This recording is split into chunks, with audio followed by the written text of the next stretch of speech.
വപുഷേ നവകിങ്കിണീക ജാലാഭിരാമ ജഘനായ ദിഗംബരായ ശാർദൂല ദിവ്യനഖഭൂഷണ ഭൂഷിതായ നന്ദാത്മജായ നവനീതമുഷേ നമസ്തേ.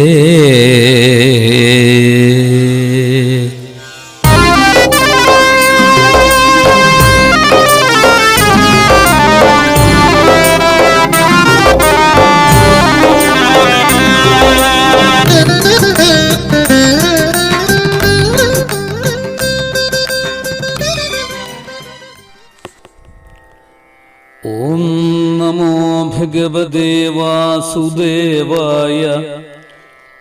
ഓം നമോ ഭഗവതേ വാസുദേവായ. ഓം നമോ ഭഗവതേ വാസുദേവായ. ഓം നമോ ഭഗവതേ വാസുദേവായ. ഓം നമോ ഭഗവതേ വാസുദേവായ. ഓം നമോ ഭഗവതേ വാസുദേവായ. ഓം നമോ ഭഗവതേ വാസുദേവായ. പീതാംബരം കരവിരാജിത ചക്രശംഖ കൗമോദഗീ സരസിജം കരുണാസമുദ്രം രാധാസഹായം അതിസുന്ദരമന്ദഹാസം വാതാലയേശമനിശം ഹൃദി ഭാവയാമി. ശ്രീ വാസുദേവമനിശം ഹൃദി ഭാവയാമി.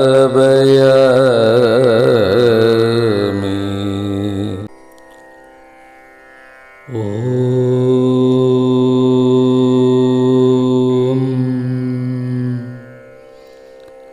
ഗേയം നിൻ തിരുനാമകീർത്തനമൊഴിച്ചെന്തുള്ളു ഹേ ശ്രീപതേ. പേയം നിൻ മുരളീരവാമൃതമൊഴിച്ചെന്തുള്ളു ഗീതാംബുധേ. ധ്യേയം നിൻ പദപദ്മമൊഴികെ മറ്റെന്തുള്ളു ദാമോദര. ജ്ഞേയം നിൻ മഹിമാവൊഴിച്ചപരം എന്താനന്ദ രത്നാകര. മധുരം മധുരം ഹരിനാമം മാമകരസനയിലനു നിമിഷം അലയായലയായുയരുമ്പോൾ ആനന്ദത്തിൻ കുളിർ ബാഷ്പം. രാമഹരേ ജയ ഗോവിന്ദ കൃഷ്ണ ഹരേ ജയ ഗോവിന്ദ. രാമഹരേ ജയ കൃഷ്ണ ഹരേ ജയ രാമ കൃഷ്ണ ഗോവിന്ദ. മധുരം മധുരം ഹരിനാമം മാമകരസനയിലനു നിമിഷം അലയായലയായുയരുമ്പോൾ ആനന്ദത്തിൻ കുളിർ ബാഷ്പം. ധന്യാത്മാക്കളെ, സുഹൃതികളെ, എല്ലാവർക്കും സാദര നമസ്കാരം. ശ്രീധരീയം ഭാഗവത പഠനത്തിലേക്ക് ഏവർക്കും സ്വാഗതം. ഭാഗവത പഠനത്തിൽ ഇന്ന് ഭാഗവത പാഠം 240 ആണ് പഠിക്കുന്നത്. ശ്രീമദ് ഭാഗവതം പ്രഥമ സ്കന്ധത്തിലെ 13-ാം അധ്യായം ഇവിടെ ആരംഭിക്കുന്നു. 13-ാം അധ്യായത്തിലെ 1, 2, 3, 4, 5, 6, 7, 8, 9, 10, 11, 12, 13, 14, 15 എന്നീ 15 ശ്ലോകങ്ങളാണ് പഠിക്കുന്നത്. കുറച്ച് വേഗത്തിൽ ചൊല്ലിപ്പോകും. വീണ്ടും വീണ്ടും ആവർത്തിച്ച് കേട്ട് ശ്രദ്ധയോടുകൂടി പഠിക്കുക. ഗുരുവായൂരപ്പന്റെ അനുഗ്രഹം, ഗുരുപരമ്പരകളുടെ അനുഗ്രഹം ഏവർക്കും ഉണ്ടാകട്ടെ എന്ന് പ്രാർത്ഥിക്കുന്നു. നമസ്കാരം. ഓം നമോ ഭഗവതേ വാസുദേവായ. അഥ ത്രയോദശോऽധ്യായ. സൂത ഉവാച. വിദുരതീർത്ഥയാത്രായാം മൈത്രേയാദാത്മനോ ഗതിം ജ്ഞാത്വാ ഗാദ്ധാസ്തിനപുരം തയാ വാപ്തവിവിൽസിത.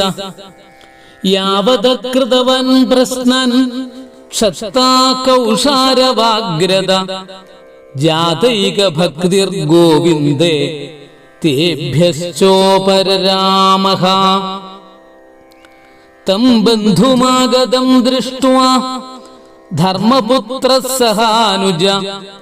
ധൃതരാഷ്ട്രോയുൽസുശ്ച സൂതഃ ശാരദ്വദപൃഥാ. ഗാന്ധാരീ ദ്രൗപദീ ബ്രഹ്മൻ സുഭദ്രാ ചോത്തരാ കൃപി. അന്യാശ്ച ജാമയ പാണ്ഡോർ ജ്ഞാതയ സസുതാ സ്ത്രിയ. പ്രത്യുജ്ജഗ്മു പ്രഹർഷേണ പ്രാണം തന്വ ഇവാഗതം. അഭിസംഗമ്യ വിധിവൽ പരിഷ്വംഗാഭിവാദനൈഃ. മുമുചു പ്രേമബാഷ്പൗഘം വിരഹൗൽകണ്ഠ്യഗാതരാ. രാജാ തമർഹയാഞ്ജക്രേ കൃതാസന പരിഗ്രഹം. തം ഭുക്തവന്തം വിശ്രാന്തം ആസീനം സുഖമാസനെ. പ്രശ്രയാവനതോ രാജാ പ്രാഹ തേഷാം ച ശൃണ്വതാം. യുധിഷ്ഠിര ഉവാച. അപി സ്മരഥനോ യുഷ്മൽ പക്ഷഛായാസമേധിതൻ. വിപദ്ഗണാൽ വിഷാഗ്ന്യാദേഹ മോചിതാ യൽ സമാതൃകാഃ. കയാ വൃത്യാവർത്തിതം വശ്ചരദ്ഭിക്ഷിതി മണ്ഡലം. തീർത്ഥാനി ക്ഷേത്രമുഖ്യാനി സേവിതാനീഹ ഭൂതലേ. ഭവദ്വിധാ ഭാഗവതാഃ തീർത്ഥഭൂതാ സ്വയം വിഭോ. തീർത്ഥീകുർവന്തി തീർത്ഥാനി സ്വാന്തസ്ഥേന ഗദാഭൃതാ. അപി ന സുഹൃദസ്താത ബാന്ധവാ കൃഷ്ണദേവതാഃ. അപി ന സുഹൃദസ്താത ബാന്ധവാ കൃഷ്ണദേവതാഃ. ദൃഷ്ടാശ്രുതാ വാ യദവ സുപുര്യാം സുഖമാസതേ. ഇത്യുക്തോ ധർമ്മരാജേന സർവം തൽ സമവർണ്ണയൽ. യഥാനുഭൂതം ക്രമശോ വിനായതുകുലക്ഷയം. നന്വപ്രിയം ദുർവിഷഹം നൃണാം സ്വയമുപസ്ഥിതം. നന്വപ്രിയം ദുർവിഷഹം നൃണാം സ്വയമുപസ്ഥിതം. നാവേദയേൽ സകരുണോ ദുഃഖിതൻ ദ്രഷ്ടുമക്ഷമ കഞ്ചിൽ കാലമഥാവാത്സീൽ സൽകൃതോ ദേവവൽ സുഖം ഭ്രാതുർജ്യേഷ്ഠസ്യ ശ്രേയസ്കൃത് സർവേഷാം പ്രീതിമാവഹൻ അഭിഭ്രതര്യമാദണ്ഡം യഥാവദഘകാരിഷു യാവദ്ദധാര ശൂദ്രത്വം ശാപാദ് വർഷശതം യമ. ഓം നമോ ഭഗവതേ വാസുദേവായ. അഥ ത്രയോദശോऽധ്യായ. സൂത ഉവാച വിദുരതീർത്ഥയാത്രായാം മൈത്രേയാദാത്മനോ ഗതിം ജ്ഞാത്വാ ഗാദ്ധാസ്തിനപുരം തയാ വാപ്തവിവിൽസിത യാവദകൃതവൻ പ്രശ്നൻ ക്ഷത്താ കൗഷാരവാഗ്രത ജാതൈക ഭക്തിർ ഗോവിന്ദേ തേഭ്യശ്ചോപരരാമഃ.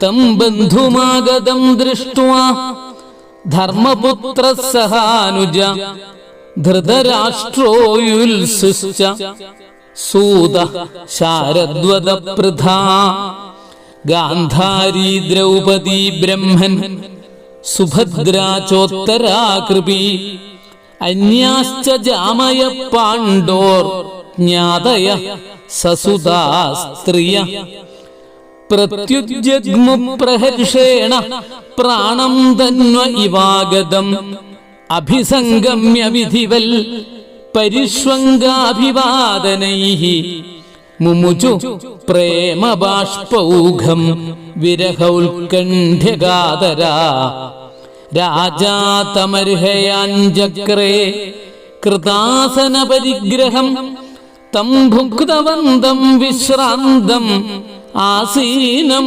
സുഖമാസനെ പ്രശ്രയാവനതോ രാജാ പ്രാഹ തേഷാം ച ശൃണ്വതാം.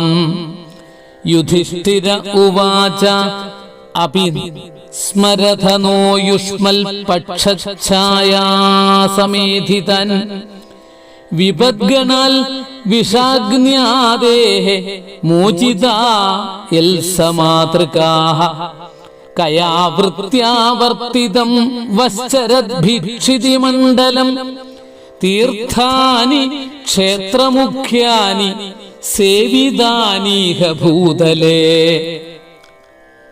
ഭവദ്വിധാ ഭാഗവതാഃ തീർത്ഥഭൂതാ സ്വയം വിഭോ തീർത്ഥീകുർവന്തി തീർത്ഥാനി സ്വാന്തസ്ഥേന ഗദാഭൃതാ അപി ന സുഹൃദസ്താത ബാന്ധവാ കൃഷ്ണദേവതാഃ അപി ന സുഹൃദസ്താത ബാന്ധവാ കൃഷ്ണദേവതാഃ ദൃഷ്ടാശ്രുതാ വാ യദവ സുപുര്യാം സുഖമാസതേ.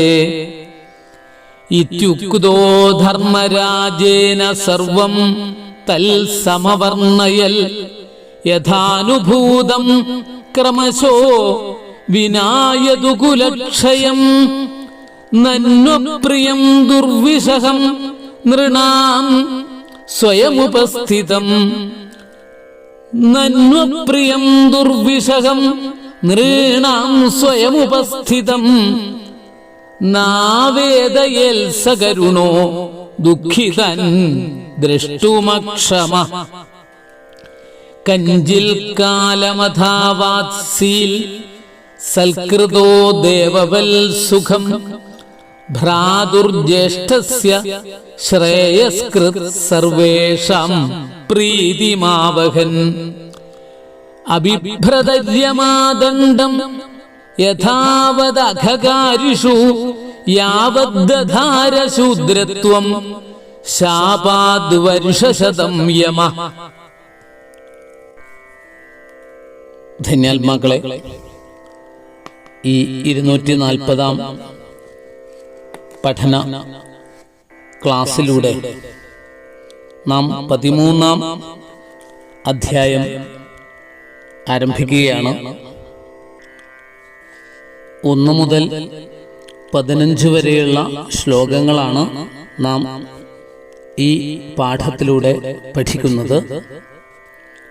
ശ്രദ്ധിക്കുക. ശ്ലോകം 1.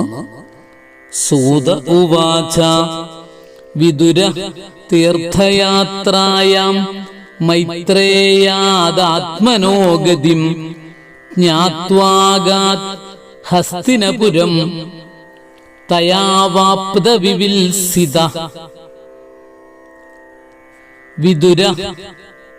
വിദുരൻ തീർത്ഥയാത്രായാം തീർത്ഥയാത്രയിൽ മൈത്രേയാത് മൈത്രേയനിൽ നിന്ന് ആത്മന ഗതിം ശ്രീകൃഷ്ണന്റെ സ്വരൂപത്തെ ജ്ഞാത്വാ അറിഞ്ഞിട്ട് തയാ അതിനാൽ അവാപ്ത വിവിൽസിത അറിവാൻ ഇഷ്ടപ്പെട്ടിരുന്നതിനെ പ്രാപിച്ചവനായിട്ട് ഹസ്തിനപുര രാജധാനിയെ അകാൽ പ്രാപിച്ചു.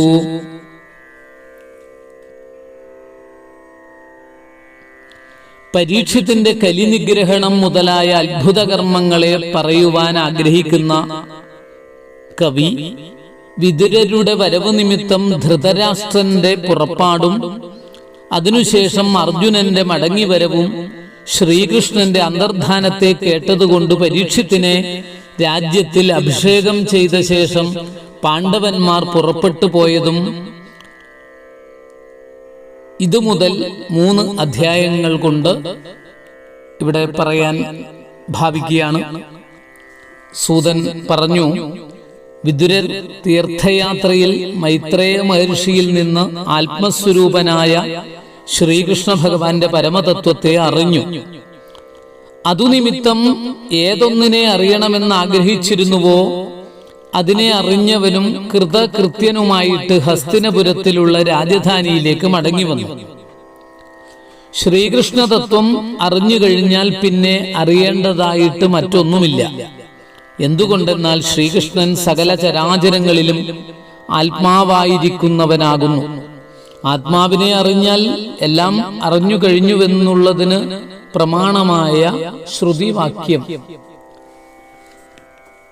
അത് നമുക്ക് ഇപ്പോഴും ആവശ്യമില്ല. അതുകൊണ്ട് അത് കൂടുതൽ വിസ്തരിക്കുന്നില്ല. നമുക്ക് അടുത്ത ശ്ലോകത്തിലേക്ക് കടക്കാം. ശ്ലോകം 2. യാവത കൃതവൻ പ്രശ്നാൻ ക്ഷത്താ കൗഷാരവാഗ്രത ജാതൈക ഭക്തിർ ഗോവിന്ദേ തേഭ്യശ്ചോപരരാമഃ. ക്ഷത്താ വിദുരർ കൗഷാരവാഗ്രത മൈത്രേയ മഹർഷിയുടെ മുമ്പാകെ യാവത പ്രശ്നാൻ എത്ര ചോദ്യങ്ങളെ കൃതവാൻ ചെയ്തുവോ ഗോവിന്ദേ ശ്രീകൃഷ്ണനിൽ ജാതൈക ഭക്തി ജാതയായ ഏക ഭക്തിയോടുകൂടിയവനായിട്ട് തേഭ്യ അവയിൽ നിന്ന് ഉപരരാമച ഉപരമിക്കുകയും ചെയ്തു. വിദുരര് മൈത്രേയ മഹർഷിയോട് കർമ്മയോഗം വ്രതാദികൾ എന്നിങ്ങനെ ബഹു വിഷയങ്ങളുടെ സ്വരൂപത്തെ അറിയിപ്പിക്കണമെന്ന് അപേക്ഷിച്ചു. പിന്നെ 2-4 ചോദ്യങ്ങൾക്കുള്ള മറുപടി കേട്ടപ്പോഴേക്ക് ശ്രീകൃഷ്ണനിൽ അഹൈതുകിയായ ഭക്തി ഫലകാംക്ഷയോടുകൂടാത്തതായ പരമപ്രേമം നിഷ്കളങ്കമായ പരമപ്രേമം നിഷ്കാമമായ പരമപ്രേമം ഉറച്ചു കൃതാർത്ഥനായി. പിന്നെ ബാക്കിയുള്ള ചോദ്യങ്ങൾക്ക് മറുപടി കേൾപ്പാൻ ആഗ്രഹിച്ചില്ല. അറിയേണ്ടത് അറിഞ്ഞുവെന്ന് സാരം. അതിനാൽ ഹസ്തിനപുരത്തേക്ക് മടങ്ങി വന്നു. ഇനി 3, 4, 5, 6 ശ്ലോകങ്ങള് ലളിതമായിട്ട് വ്യാഖ്യാനിക്കുന്നതാണ്. നമുക്ക് ഒരുമിച്ച് മനസ്സിലാക്കാം. തം ബന്ധുമാഗതം ദൃഷ്ട്വാ ധർമ്മപുത്ര സഹാനുജ ധൃതരാഷ്ട്രോയുൽസുശ്ച സൂതശര ശാരദ്വ്രതപൃഥ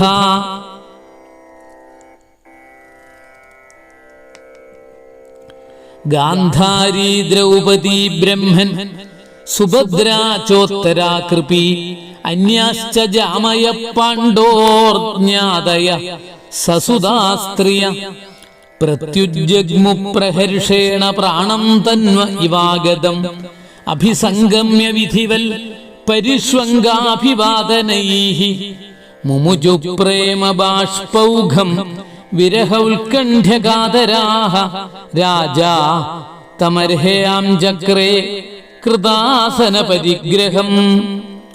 ബ്രഹ്മൻ: ഹേ മുനെ, ബന്ധും തം ബന്ധുവായ അവനെ ആഗതം ദൃഷ്ട്വാ വന്നതായി കണ്ടിട്ട് സഹാനുജ അനുജന്മാരോടുകൂടിയ ധർമ്മപുത്ര യുധിഷ്ഠിരൻ,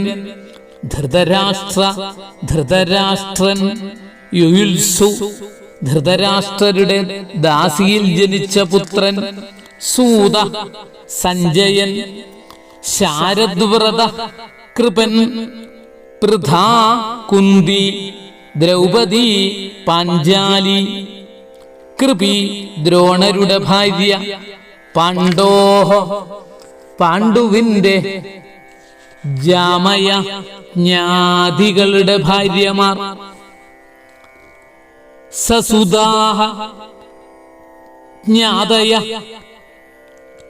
പുത്രസഹിതന്മാരായ ജ്ഞാതികൾ, അന്യാഹ സ്ത്രീയ അന്യകളായ സ്ത്രീകൾ, തന്വ ശരീരാവയവങ്ങൾ, ആഗതം പ്രാണം ഇവ മൂർച്ഛ വിട്ടുണർന്നവനെ പ്രാപിച്ച പ്രാണനെ പോലെ, മൂർച്ഛ വിട്ടുണർവിനെ പ്രാപിച്ച പ്രാണനെ പോലെ, പ്രഹർഷേണ സന്തോഷത്തോടുകൂടെ, പ്രത്യുജ്ജഗ്മു എതിരേറ്റു ചെന്നു, പരിഷ്വംഗാഭിവാദനൈഹി ആലിംഗനം വന്ദനം മുതലായവ കൊണ്ട്, വിധിവൽ അഭിസംഗമ്യ വിധിപ്രകാരം യോജിച്ചിട്ട്, വിരഹ ഉത്കണ്ഠ്യഗാതരാഹ വിരഹം നിമിത്തമുണ്ടായ ഉത്കണ്ഠയാൽ പരവശന്മാരായിട്ട്, പ്രേമ ബാഷ്പൗഘം സ്നേഹത്താൽ പുറപ്പെട്ട കണ്ണീരിനെ മുമുചു മോചിപ്പിച്ചു, കൃതാസന പരിഗ്രഹം ആസനത്തെ സ്വീകരിച്ചിരിക്കുന്ന അവനെ രാജാ യുധിഷ്ഠിരൻ അർഹയാം ചക്രേ പൂജിച്ചു. ചുരുക്കി ഭാവാർത്ഥം നമുക്ക് പഠിക്കാം. ഹേ ശൗനകമുനെ, സഹോദരസഹിതനായ ധർമ്മപുത്രർ, ധൃതരാഷ്ട്രർ, യുയുത്സു, സഞ്ജയൻ, കൃപാചാര്യർ, കുന്തിദേവി, ഗാന്ധാരി, ദ്രൗപദി, സുഭദ്ര, ഉത്തര, കൃപി, മറ്റുള്ള ബന്ധുക്കളുടെ ഭാര്യമാർ, പാണ്ഡുമഹാരാജാവിന്റെ ജ്ഞാതികൾ, മക്കളോടുകൂടിയ മറ്റു സ്ത്രീകൾ, ഇവരെല്ലാവരും ബന്ധുവായ വിതുരൻ വന്നതറിഞ്ഞ് മോഹാലസ്യം തീരുന്ന സമയം കൈകാൽ മുതലായ അവയവങ്ങൾ പ്രാണനെ സന്തോഷത്തോടുകൂടെ പ്രാപിക്കുന്നത് പോലെ ആലിംഗനം ചെയ്തും വന്ദിച്ചും വിധിപ്രകാരം എതിരേറ്റു. വിതുരരുടെ വിയോഗം നിമിത്തമുണ്ടായ ദുഃഖത്തെ ആലോചിച്ച് പരവശന്മാരായി ആനന്ദ ബാഷ്പത്തെ വർഷിച്ചു. ധർമ്മപുത്രർ ആസനാദികളെ നൽകി സൽക്കരിച്ച് അതിലിരുന്ന വിതുരനെ പൂജിച്ചു. ശ്ലോകം 7.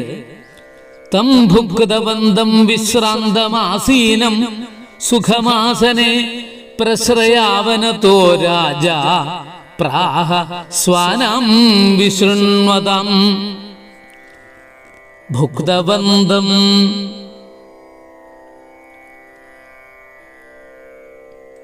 ഭോജനം കഴിച്ചവനും, ആസനെ പീഠത്തിൽ, സുഖം ആസീനം വിശ്രാന്തം തം സുഖമായിരുന്നു വിശ്രമിക്കുന്നവനുമായ അവനോട്, പ്രശ്രയാവനത രാജാ വിനയത്തോടുകൂടെ നമസ്കരിച്ച രാജാവ് സ്വാനാം വിശൃണ്വതാം, സ്വന്തം ജനങ്ങൾ ശപിച്ചുകൊണ്ടിരിക്കെ പ്രാഹ പറഞ്ഞു. ഇവിടെ പ്രാഹ എന്ന് പറഞ്ഞാൽ അർത്ഥം പറഞ്ഞു, പ്രാഹ പറഞ്ഞു. അർത്ഥം ശ്രദ്ധിക്കണം. ആ വിതുരർ ഭക്ഷണാദികൾ കഴിച്ച് ശ്രമപരിഹാരം ചെയ്ത് പീഠത്തിൽ സുഖമായിട്ടിരിക്കുമ്പോൾ ധർമ്മപുത്ര മഹാരാജാവ് വിനയത്തോടുകൂടെ വണങ്ങി തന്റെ സംബന്ധികൾ എല്ലാവരും കേൾക്കെ പറഞ്ഞു. സ്വാനാം വിശൃണ്വതാം എന്നതിന് തേഷാം ജ ശൃണ്വതാം എന്നു പാഠഭേദം ഉണ്ട്.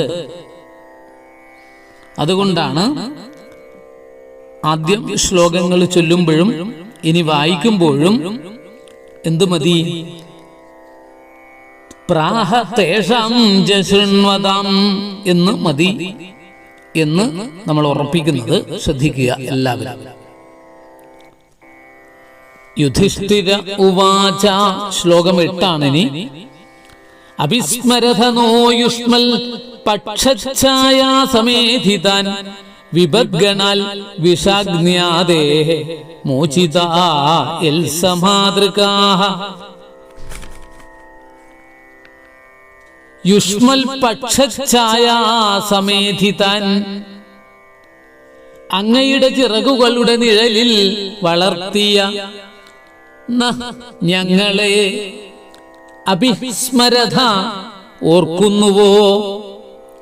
എൽ യാതൊന്നു ഹേതുവായിട്ട് സമാതൃകാഃ അമ്മയോടുകൂടിയ ഞങ്ങൾ വിഷാഗ്ന്യാദേ വിഷം അഗ്നി മുതലായ വിപദ്ഗണാൽ ആപത്തുകളുടെ സമൂഹത്തിൽ നിന്ന് മോചിതാഃ മോചിക്കപ്പെട്ടവരായി.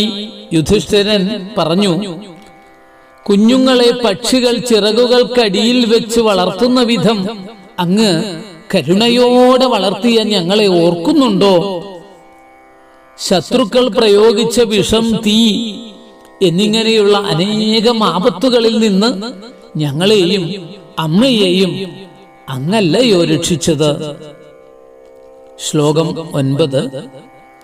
കയാവൃത്യാവർത്തിതം വശ്ചരദ്ഭി ക്ഷിതിമണ്ഡലം തീർത്ഥാനി ക്ഷേത്രമുഖ്യാനി സേവിതാനിഹ ഭൂതലേ. ക്ഷിതിമണ്ഡലം ഭൂമണ്ഡലത്തെ ചരദ്ഭി സഞ്ചരിച്ചു കൊണ്ടിരുന്ന അങ്ങയാൽ കയാവൃത്യ ഏതുവിധം വ്യാപാരത്താൽ വർത്തിക്കപ്പെട്ടു. ക്ഷേത്രമുഖ്യാനി പ്രധാനങ്ങളായ ക്ഷേത്രങ്ങൾ, തീർത്ഥാനി തീർത്ഥങ്ങൾ, ഇഹഭൂതലേ ഈ ഭൂതലത്തിൽ, സേവിതാനി സേവിക്കപ്പെട്ടു. ഈ ഭൂമണ്ഡലത്തിൽ സഞ്ചരിച്ചിരുന്ന കാലം ഏതുവിധമാണ് ശരീരരക്ഷയെ അങ്ങ് നിർവഹിച്ചത്? ഭൂമിയിലുള്ള ഏതേത് ക്ഷേത്രങ്ങളെയും ഏതേത് തീർത്ഥങ്ങളെയുമാണ് അങ്ങ് സേവിച്ചത് എന്ന് യുധിഷ്ഠിരൻ ചോദിക്കുന്നു. ശ്ലോകം 10. ഭവദ്വിധാ ഭാഗവതാഃ തീർത്ഥഭൂതാ സ്വയം വിഭോ. ഭവദ്വിധാ ഭാഗവതാഃ തീർത്ഥഭൂതാ സ്വയം വിഭോ. തീർത്ഥീകുർവന്തി തീർത്ഥാനി സ്വാന്തസ്ഥേന ഗദാഭൃതാ. ഭവദ്വിധാഃ അങ്ങയെപ്പോലെയുള്ള ഭാഗവതാഃ ഭഗവൽ ഭക്തന്മാർ, വിഭോ ഹേ സർവജ്ഞ, സ്വയം തീർത്ഥഭൂതാഃ സ്വതേ തന്നെ പരിശുദ്ധന്മാരായി ഭവിച്ചവരാകുന്നു. സ്വാന്തസ്ഥേന തങ്ങളുടെ ഹൃദയത്തിലിരിക്കുന്ന ഗദാഭൃതാ വിഷ്ണുവിനാൽ തീർത്ഥാനി തീർത്ഥങ്ങളെ തീർത്ഥീകുർവന്തി പരിശുദ്ധങ്ങളാക്കി തീർക്കുന്നു.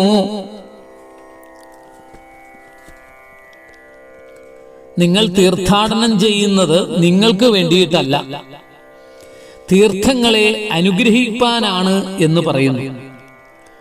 എല്ലാം അറിയുന്ന അങ്ങയോട് ഞാൻ എന്തു പറയുവാനാണ്? എപ്പോഴും ഭഗവാനെ ഹൃദയത്തിൽ വഹിച്ചുകൊണ്ടിരിക്കുന്ന അങ്ങയെപ്പോലുള്ള പരമഭക്തന്മാർ സ്വതേ പരിശുദ്ധന്മാരാണ്. പാപം ചെയ്ത അനേകം ജനങ്ങളുടെ സ്പർശന സ്നാനാചമനാദികൾ നിമിത്തം ശക്തി കുറഞ്ഞു വരുന്ന തീർത്ഥങ്ങളെ ഹൃദയസ്ഥിതനായ ശ്രീഹരിദ്വാര പരിശുദ്ധങ്ങളാക്കുവാൻ വേണ്ടി നിങ്ങളും തീർത്ഥസ്നാനവും ക്ഷേത്രാദികളിൽ ചെന്ന് ദർശന നമസ്കാരാദികളും ചെയ്യുന്നു.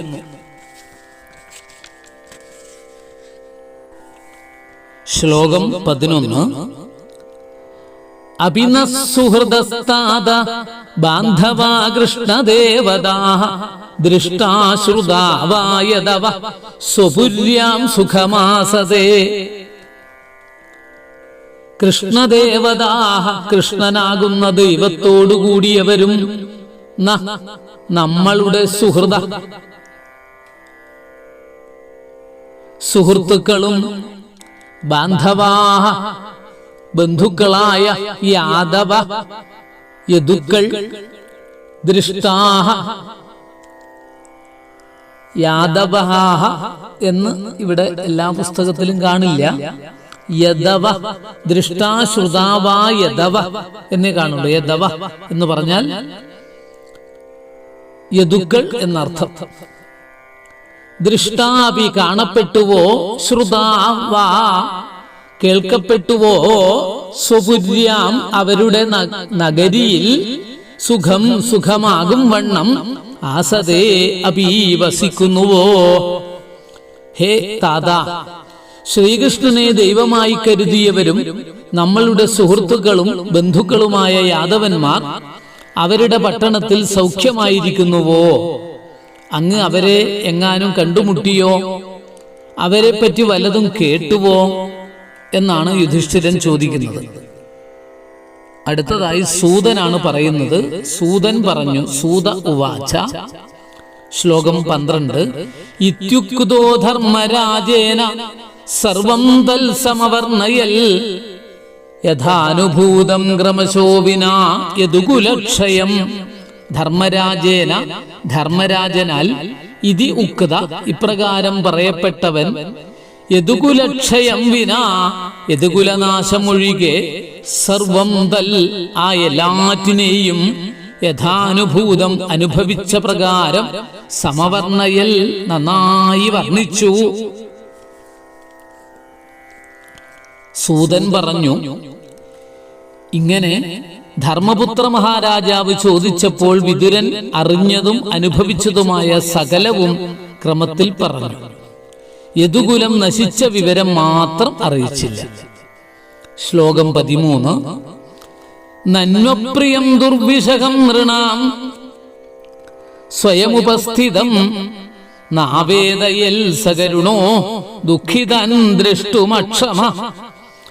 നൃണാം മനുഷ്യർക്ക് സ്വയം ഉപസ്ഥിതം താനേ വന്നതും ദുർവിഷഹം സഹിപ്പാൻ പ്രയാസമായതുമായ അപ്രിയം അനിഷ്ടത്തെ ദുഃഖിതാൻ ദുഃഖിക്കുന്നവരെ ദ്രഷ്ടും കാണാനായിക്കൊണ്ട് അക്ഷമ അശക്തനും സകരുണ കരുണയുള്ളവനും ആവേദയിൽ അറിയിക്കരുത്. യദുകുലക്ഷയത്തെ എന്തുകൊണ്ടാണ് അറിയിക്കാതിരുന്നത് എന്നതിന് സമാധാനമായിട്ട് കവി സൂതൻ പറയുന്നത്, മനുഷ്യർക്ക് ദൈവഗത്യാ സംഭവിക്കുന്നതും സഹിക്കാൻ പ്രയാസമുള്ളതുമായ വൃത്താന്തങ്ങളെ അന്യരുടെ ദുഃഖം കാണാൻ ശക്തിയില്ലാത്തവനും കരുണയുള്ളവനുമായ മനുഷ്യൻ അറിയിക്കരുത് എന്ന ന്യായത്തെ അനുസരിച്ച് പാണ്ഡവർക്ക് അസഹ്യവും ദൈവഗത്യാ നേരിട്ടതുമായ ആ യദുകുലക്ഷയത്തെ അവരുടെ ദുഃഖം കാണാൻ അശക്തനും കരുണയുള്ളവനുമായ വിതുരർ കണ്ട ഉടനെ അറിയിച്ചില്ല എന്ന് താല്പര്യം. അടുത്ത ശ്ലോകം 14. കഞ്ചിൽ കാലമധാവാത്സീൽ സൽകൃതോ ദേവവൽ സുഖം ഭ്രാതുർജ്യേഷ്ഠസ്യ ശ്രേയസ്കൃർ സർവേഷാം പ്രീതിമാവഹൻ. അഥ പിന്നെ ദേവവൽ ദേവനെന്ന പോലെ സൽകൃത സൽക്കരിക്കപ്പെട്ടും ജ്യേഷ്ഠസ്യ ഭ്രാതു ജ്യേഷ്ഠഭ്രാതാവിന് ശ്രേയസ്കൃ ശ്രേയസ്സിനെ ഉണ്ടാക്കുവാനായിട്ട് സർവേഷാം എല്ലാവർക്കും പ്രീതിം പ്രീതിയെ ആവഹൻ ജനിപ്പിക്കുന്നവനായിട്ട് കഞ്ചിൽ കാലം കുറെ കാലം സുഖം സുഖമായിട്ട് അവാത്സിയിൽ വസിച്ചു. അവാത്സിയിൽ വസിച്ചു, താമസിച്ചു എന്നർത്ഥം. പിന്നെ വിതുരർ ധർമ്മപുത്രർ മുതലായവരാൽ ദേവനെന്ന പോലെ സൽക്കരിക്കപ്പെട്ടും അവർക്കെല്ലാവർക്കും പരമസന്തോഷത്തെ ജനിപ്പിച്ചുകൊണ്ടും ജ്യേഷ്ഠഭ്രാതാവായ ധൃതരാഷ്ട്രക്ക് തത്വോപദേശത്തെ ചെയ്തുകൊണ്ടും കുറച്ചുകാലം അവിടെ താമസിച്ചു. അടുത്ത ശ്ലോകം 15. അഭിഭ്രതര്യമാദണ്ഡം യഥാവദഖകാരിഷു യാവൽ ദധാര ശൂദ്രത്വം ശാപാദ് വർഷശതം യമൻ. ശാപാദ് ശാപം ഹേതുവായിട്ട്, വരുഷശതം 100 വർഷം, ശൂദ്രത്വം ശൂദ്രൻ എന്ന നിലയെ, യാവത് ദധാര ഏതുവരെ ധരിച്ചുവോ അതുവരെ, അഘകാരിഷു പാപികളിൽ ദണ്ഡം ദണ്ഡത്തെ, അര്യമാ സൂര്യൻ, യഥാവൽ യഥാവിധി, അഭിഭ്രത് ഭരിച്ചു. അഭിഭ്രത് ഭരിച്ചു. ഇവിടെ ഒരു പരാമർശം ശ്രദ്ധിക്കാനുണ്ട്. ശൂദ്രനായ വിതുരർ ജ്യേഷ്ഠഭ്രാതാവും ക്ഷത്രിയനുമായ ധൃതരാഷ്ട്രക്ക് ആത്മതത്വോപദേശം എങ്ങനെ ചെയ്തു എന്നതൊരു ചോദ്യമാണ്. പണ്ട് കാലത്ത് ഒരു ശൂദ്രനിൽ ജനിച്ച വിതുരൻ ക്ഷത്രിയനായ ഒരു രാജാവിന് തത്വോപദേശം ഉപദേശിച്ചു എന്ന് പറഞ്ഞാൽ അത് അനൗചിത്യമായിട്ട് വരും. അതിന് അദ്ദേഹത്തിന് അധികാരമുണ്ടോ എന്ന് ശങ്കിക്കാറുണ്ട്. അതിനുള്ള സാധ്യതയുണ്ട്. അതിനൊക്കെ ഒരു സമാധാനമായിട്ട് ഒരു കഥ പറയുകയാണ്. യമധർമ്മ രാജാവിന് മാണ്ഡവ്യമുനിയുടെ ശാപം നിമിത്തം 100 വർഷം ശൂദ്രനായിട്ട് ഭൂലോകത്തിൽ ഇരിക്കേണ്ടി വന്നു. ആ കാലം യമലോകത്തിൽ ചെല്ലുന്ന പാപികളെ യഥാവിധി ശിക്ഷിക്കേണ്ടതായ ഉത്തരവാദിത്വത്തെ യമധർമ്മ രാജാവിന് പകരം പിതാവായ, യമധർമ്മ രാജാവിന്റെ പിതാവ് സൂര്യനാണ്, ആ പിതാവായ സൂര്യഭഗവാൻ നടത്തി. തപനൻ എന്ന പേരിൽ അറിയപ്പെടുന്ന ആ സൂര്യഭഗവാൻ നടത്തി. ഈ ശാപത്തിനുള്ള കഥ ഭാരതത്തിൽ, അതായത് മഹാഭാരതത്തിൽ വിവരിച്ചിരിക്കുന്നു. ഈ രാജഭണ്ഡാരം കൊള്ളയടിച്ച് സ്വർണങ്ങളും രത്നങ്ങളും കവർന്നെടുത്ത് കള്ളൻ ഓടിപ്പോയി. കള്ളന്മാരെ അന്വേഷിച്ച് നടന്ന രാജഭടന്മാർ മാണ്ഡവ്യൻ എന്ന മുനി തപസ്സു ചെയ്യുന്ന ആ സ്ഥലത്ത് എത്തി. അവിടെ സ്വർണവും രത്നങ്ങളും, അതായത് തൊണ്ടി മുതൽ കണ്ടെത്തി. കള്ളന്മാരെയും അവിടെ കണ്ടെത്തി. അങ്ങനെ കണ്ടെത്തിയതിനാൽ ആ മുനിയോടുകൂടെ ചേർന്നിട്ടുള്ള കള്ളന്മാരാണ് ഇവരെല്ലാവരും എന്ന തെറ്റ് ധാരണയാൽ ഈ ചോരന്മാരെയും മുനിയെയും രാജസന്നിധിയിൽ കൊണ്ടുവന്നു. രാജകൽപ്പന പ്രകാരം എല്ലാവരെയും ശൂലത്തിൽ കയറ്റി. അനന്തരം രാജാവിന് ഋഷിയെ നന്നായി അറിയാനിടവന്നപ്പോൾ ശൂലത്തിൽ നിന്നിറക്കി ക്ഷമായാചനം ചെയ്തു, പ്രസാദിപ്പിച്ചു, സമാധാനിപ്പിച്ചു. അതിൽ പിന്നെ മുനി യമധർമ്മ രാജസന്നിധിയിൽ ചെന്ന് ദേഷ്യത്തോടുകൂടെ എന്നെ ശൂലത്തില് കയറ്റാൻ, ദുഃഖമനുഭവിപ്പിക്കാൻ എന്താണ് കാരണമെന്ന് ചോദിച്ചു. ആ കുറ്റത്തിനുള്ള ശിക്ഷയാണെന്ന് യമൻ പറഞ്ഞു. ഈ ബാല്യത്തില്, ചെറിയ കൊച്ചുകുട്ടിയായിരിക്കുന്ന കാലത്തില് അറിയാതെ ചെയ്ത അപരാധത്തിന് ഇത്രയും കഠിന ശിക്ഷ ചെയ്യിച്ചതിനാൽ നീ ശൂദ്രനായിട്ട് ഭവിക്കുക എന്ന് ശപിച്ചു. അതായത് ബാല്യത്തില് ചെയ്ത കുറ്റത്തിന്റെ ശിക്ഷയാണത്ര ഇപ്പോഴും കിട്ടിയത്. ബാല്യത്തില് ചെറിയ കുട്ടിയായിരിക്കുന്ന സമയത്ത് ഈ ദർഭയുടെ അറ്റത്ത് അല്ലെങ്കിൽ ഈർക്കില് പോലെയുള്ള കൂർത്ത പുല്ലിന്റെ അറ്റത്ത് ശലഭത്തെ ചെറിയ പൂമ്പാറ്റിയൊക്കെ കോർത്ത് കളിച്ചിട്ടുണ്ടത്രേ. ആ കൊച്ചുകുട്ടിയായപ്പോൾ ചെയ്ത ആ കുറ്റത്തിന്റെ ഫലമാണ് ഇദ്ദേഹത്തിന് ഇപ്പോഴും കിട്ടിയത് എന്നാണ് പറഞ്ഞത്. ആ ശാപനിമിത്തം ശൂദ്രനായി ജനിച്ച യമധർമ്മ രാജാവാണ് വിദുരർ. അതിനാൽ ജന്മാന്തര സംസ്കാര നിമിത്തം ഉപദേശിക്കുവാനുള്ള യോഗ്യത വിദുരർക്കുണ്ട്. അതായത് കൊച്ചുകുട്ടിയായിട്ട് ഉള്ള സമയത്ത് ചെയ്ത തെറ്റിന്റെ ഫലം അത് മാതാപിതാക്കളാണ് അനുഭവിക്കേണ്ടത്. കുട്ടികളെ കൊണ്ട് അനുഭവിപ്പിക്കുക പതിവില്ലാത്തത് കൊണ്ട് ആണ് മുനിക്ക് നിയമം അറിയുന്നത് കൊണ്ടാണ് മുനി യമധർമ്മ രാജാവിനെ ശപിച്ചത്, മാണ്ഡവ്യ മുനി. ആ ശാപത്തിന്റെ ഫലമായിട്ടാണ് ആര് യമധർമ്മ രാജാവ് ആരായിട്ട് വന്നത്? ശൂദ്രൻ ആയിട്ട് 100 വർഷം ഭൂമിയിൽ താമസിക്കാൻ ഇടവന്നത്. അതാണ് വിദുരൻ. വിദുര നീതി വളരെ പ്രസിദ്ധമാണ്. യമധർമ്മ രാജാവിന്റെ നീതിയാണ് വിദുരനീതിയായിട്ട് അറിയപ്പെടുന്നത്. ആ വിദുരനാണ് ധൃതരാഷ്ട്രയെ ഉപദേശിച്ചത്. എല്ലാം കൊണ്ടും യോഗ്യനായിട്ടുള്ള വിദുരൻ എന്നുകൂടി ഇവിടെ ബോധ്യപ്പെടുത്തുന്നു. ഇതോടുകൂടി ഈ 15 ശ്ലോകങ്ങൾ ഇവിടെ സമർപ്പിക്കുന്നു. ശ്രദ്ധയോടുകൂടി കേട്ട് പഠിക്കുക. ഇനി നമുക്ക് അടുത്ത പാഠത്തിലൂടെ കൂടുതൽ ശ്ലോകങ്ങൾ അതിൻ്റെ അന്വയം അർത്ഥമൊക്കെ പഠിക്കുവാൻ ഇടവരട്ടെ എന്ന് പ്രാർത്ഥിക്കുന്നു. ഇനി അടുത്തതായിട്ട് സാധാരണ പാഠങ്ങളിലുള്ളത് സുബ്രഹ്മണ്യൻ തിരുമുമ്പിൻ്റെ മലയാള പരിഭാഷയാണ് ഉണ്ടാവുക. പക്ഷേ അതിനൊരു മാറ്റം വരുത്തിയിരിക്കുകയാണ്. ഈ പാഠത്തിൽ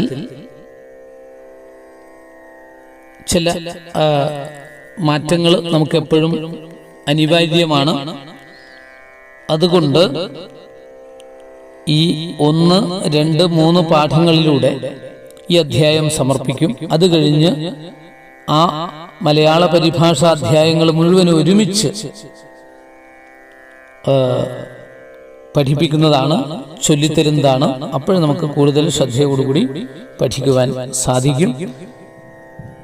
ഗുരുനാഥന്റെ ഗുരുപരമ്പരകളുടെ അനുഗ്രഹം ഉണ്ടാവട്ടെ എന്ന് പ്രാർത്ഥിക്കുന്നു. ഹരി ഓം. നമസ്കാരം.